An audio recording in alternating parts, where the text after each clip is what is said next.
Hello, everybody, and this is going to be our next lecture, and it's on the topic of applying crim theory to organizations. So we're going to use some of our crim theories that we all have learned before, hopefully learned before, in order to apply them to organizations. And this is going to be chapter 8 in our text, and it's going to be a pretty short lecture as well. A lot of it's going to be review for like a theory and then applying it directly to some organizations. So we're going to begin by talking about the introduction to this chapter. The introduction to this chapter talks about lumping organizations together based on their similarities. So it mentions 3 different groups based on the relationships that they have with the criminal justice organizations. So the relationships to criminal justice organizations is how they organize these. And these are the author's categories. They're not really big categories seen in literature, but there's going to be 3 of them. So the 3 of them are the conventional, problematic, and then anti-conventional. Now, as I mentioned, these are going to be based on the relationship between the organization and a criminal justice organization. So conventional is going to be anybody who is a partner, a supplier, professional organizations that are all dedicated to seek criminal justice interests. So if they have a purpose to help criminal justice interests, they're going to be a conventional organization in this framework. Like examples would be like those who supply beds to prisons or food to prisons and stuff like that. So problematic, they're going to be oppositional, which means that their goals, the goals of these organizations are going to be oppositional to criminal justice organizations. So they're going to have different goals, and the goals are going to oppose each other. So if our goal is to like incarcerate more people, reduce crime, they're going to want something else, such as like maybe, for example, like mass incarceration. We continually incarcerate more and more people, and the population goes up. These organizations that are problematic are going to want to reduce that in some way, shape, or form, and that would be an example of a problematic one. The book also throws out social movements as examples as well. So examples like social movements would be included here. So like Black Lives Matter would probably be an example. All Lives Matter. Just these organizations, those for gun control, stuff like that. And then you have anti-conventional, which are going to be the groups that use violent or evolutionary techniques in order to like be oppositional to organizations. And this would include, I would put this in the sort of the authors do in the chapter. They talk about this is going to be your organized crime groups. So you have mobs. If you have like mob groups like organized crime, white collar crime, and stuff like that, those would fall into this anti-conventional because they're going against your conventional organizations and their goals. So the book mentioned this briefly in the introduction, but I feel like it was necessary to mention here as well before we continued further, because I think the next couple chapters also talk about this idea as well. So it was good to sit down and mention briefly real quick. So the next thing we're going to do is we're going to apply some theory to criminal justice organizations. And the main one we're going to focus on is going to be Merton and his modes of adaptation. So as I say here, you're going to be drawing on your criminological theory again. I'm going to give you a brief overview of Merton's adaptation and stuff like that real quick first, so that way you remember what it is, or it refreshes your memory on what it is, so that way we can apply it to organizations. And that's how we're going to spend the rest of this. We're going to talk about Merton, and then we're going to talk about network governance as well. But let's start with Merton. So Merton was a sociologist who created one of the people who created strain theories, and his original theory did not focus on crime. He focused on deviance. So, but as we all know, deviance can Deviance can be crime later, criminal behavior at a later point. Sorry, my dog is barking. So as I was saying before, my dog started barking in the background. His crime focused on deviance before it focused on crime, but deviance could be seen as crime at later points. So it applied. So we're going to talk about this idea of structural strain, and that's a term to describe like when there is an imbalance between socially acceptable goals and how to achieve them in a socially acceptable way. So your social acceptable methods to achieve something is going to be through wealth and power. You want to get more money in order to be wealthy and achieve these goals. So you're going to create ways to do so, and they're either going to be socially acceptable or they're not going to be socially acceptable. So Merton came up with 5 categories of adaptation in order to explain what people do. And I made a table for this so it's easier to understand. But we're going to go over each of them before we apply it. So this is still talking about individuals and not organizations at the moment. We're just doing a brief overview of the theory before we apply it. So just to remind you and refresh of what this is again. So the idea is that there are 5 different categories of adaptations. So you have conformist, innovator, ritualist, retreatist, and rebel. So each of these categories people will fall under. And what I did is I said that they accept goals, socially acceptable goals, and then socially acceptable means of getting to that goal. So if you're going to be a conformist, it means that you're going to accept that there are socially acceptable goals. You have goals that are socially acceptable, and you are getting those goals, you are achieving those goals by using socially acceptable means. So you're doing it legally, what society would deem as socially acceptable.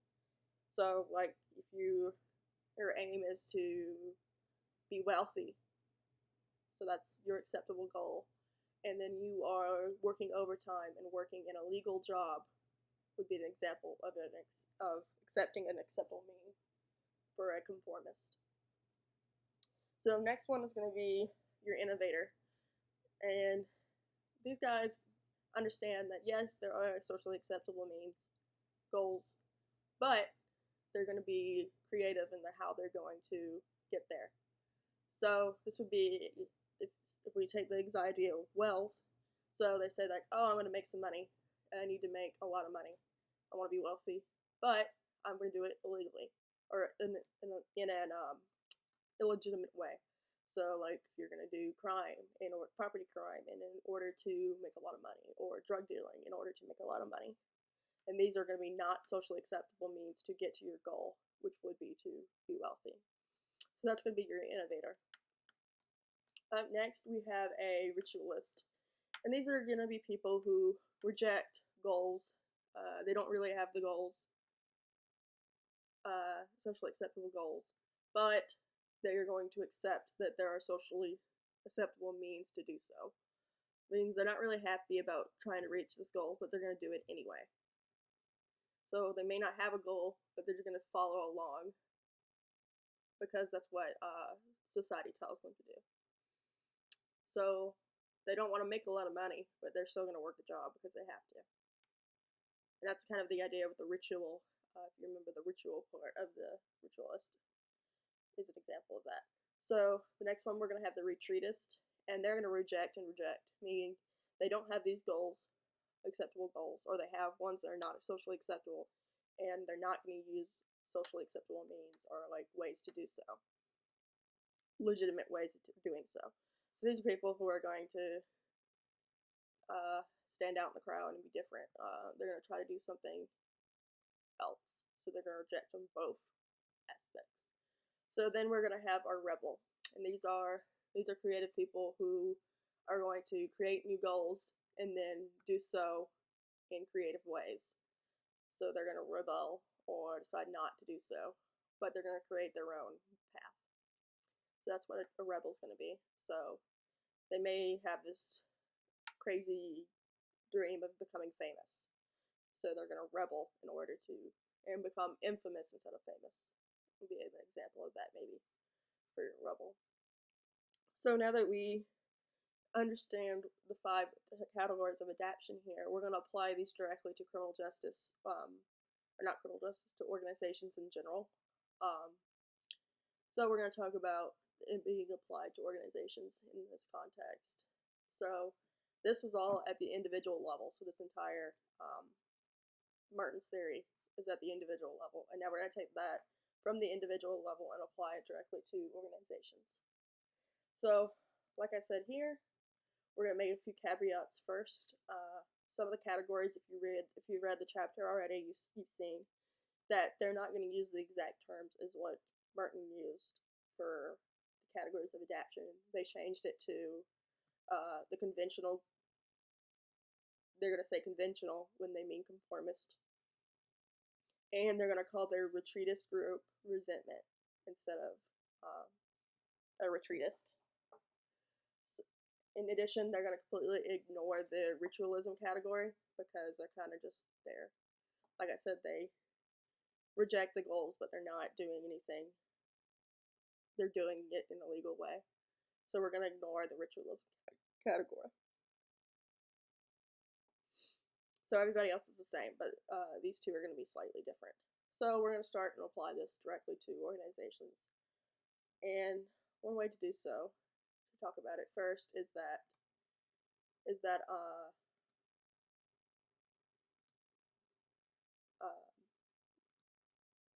and one way to do that is to, all right, my machine is being funky. Okay, here we go. Fixed it. So they talk about how most organizations are going to be conventional. So most are going to be the conformist.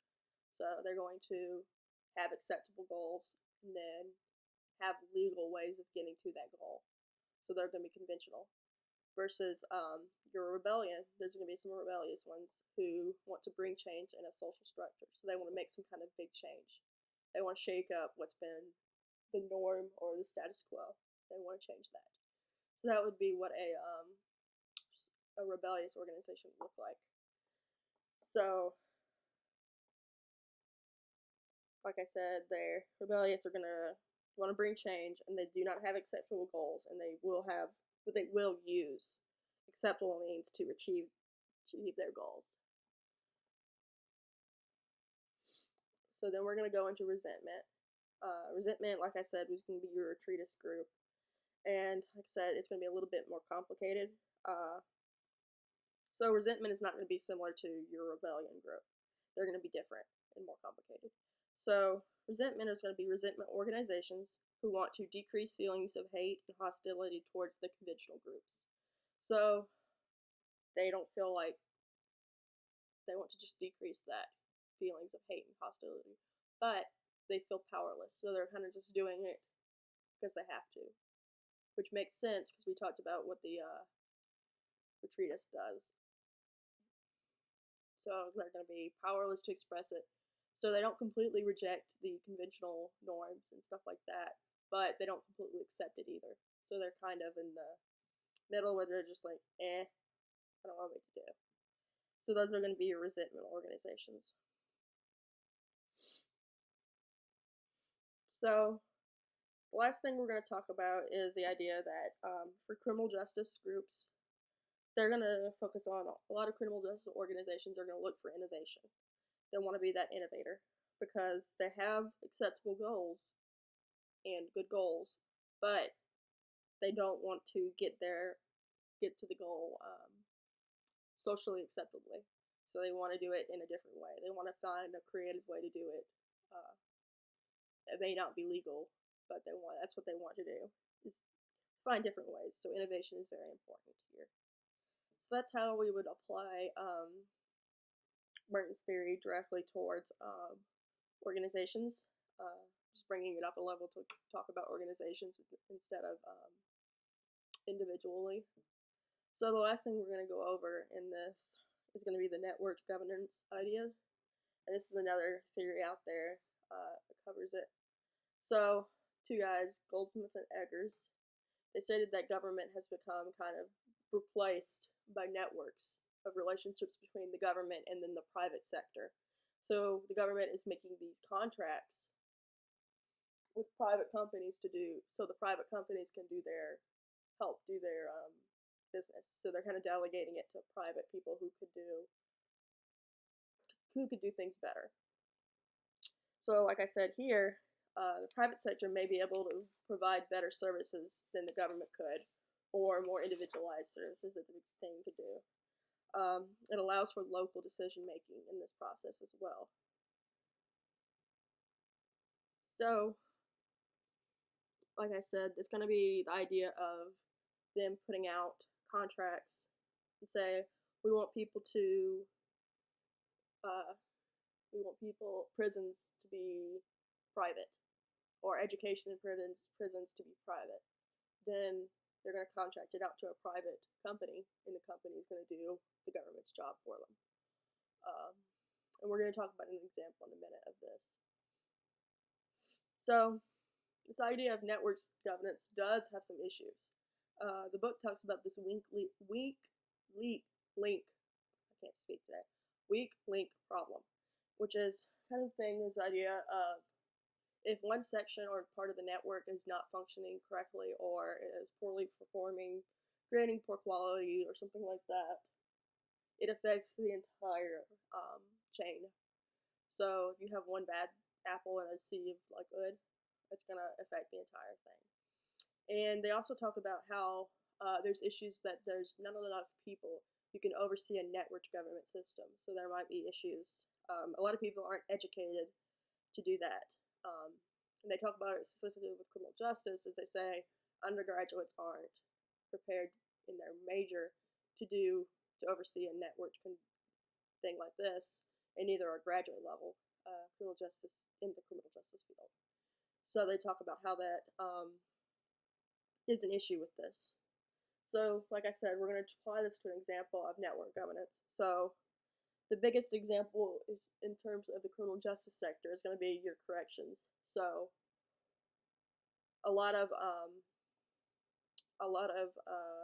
prisons have become private, or jails have become private, and it was one of the first examples of the government contracting services out to private groups. So it means like privately run facilities. So that was the first example of that. And that creates private jails and prisons where it's hard, where the private company runs the prison. So there can be issues with that because it might change like the quality of care they're getting or the quality of treatments they're getting. Could be for the good, it could be for the bad. We don't know. So in 2016, the U.S. Department of Justice decided not to pursue any more private contracts. So what that means is that the DOJ decided they're done making it private. They want to keep them government funded. So no more private contracts, which is a problem because if you're a private company trying to run a prison, your stock's going to go down. Nobody's going to be interested. It lost all of its popularity. So that's an issue. So instead of private companies running the entire prison, they are going to start, or they have started to be only contracting out certain services. So like food service or healthcare and stuff like that. Getting suppliers will be private and stuff like that. So instead of having an entire private facility, certain aspects of it is going to be private. So like the government's going to contract out education to a company or to the school district, and the school district's going to do the education for them. But the school district doesn't run the entire prison. They're doing that portion of the services just because it's a delegation aspect. So that would be an example of the network governance. And if you think about it, it makes a lot of sense, especially right now, not even just in criminal justice, but in general. You'd see the government contracting out to private companies a lot of the time. So, like I said, that was a pretty short lecture today. It was only about 20 minutes, which makes sense. So, I'm going to briefly go over what we talked about today. So, we talked about the author's framework of organizing organizations. And we talked about how they could either be conventional, problematic, or anti-conventional, and talked about examples of those. So, and then we jumped into Martin's theory of adaptation, and we applied this strain theory directly to organizations. We talked about the different categories of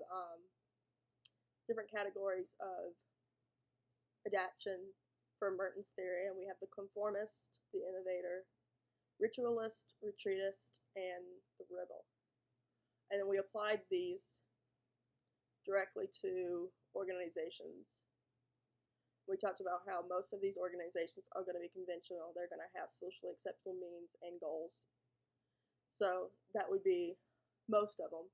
But and we talked about how rebellious organizations are going to want to bring change. And we talked about how innovators are going to, a lot of criminal justice organizations are going to look for innovators. So creative ways to get to the end goal that may not be socially acceptable, which could raise issues as well. And then we talked about network governance, and that was the idea by Goldsmith and Eggers, saying that the government is being replaced by networks of relationships between the government and private sector, meaning that the government is contracting out to private companies to do different parts of the government's business. And we talked about an example of that, which was going to be corrections, which was corrections and prisons, and examples of private prisons and how after 2016, only certain services have been privatized now, and not the entire prison system. So that pretty much wraps up this chapter. The next one's going to be on professional associations, and we're going to talk about professional associations a little bit in the next lecture for chapter 9. So look forward to that. But yeah, this was a pretty short chapter, so we condensed it and applied some theory to criminal justice. So, alright, so hopefully y'all have a great day. Take a break, enjoy everything, I guess. Yeah. So y'all have a great afternoon.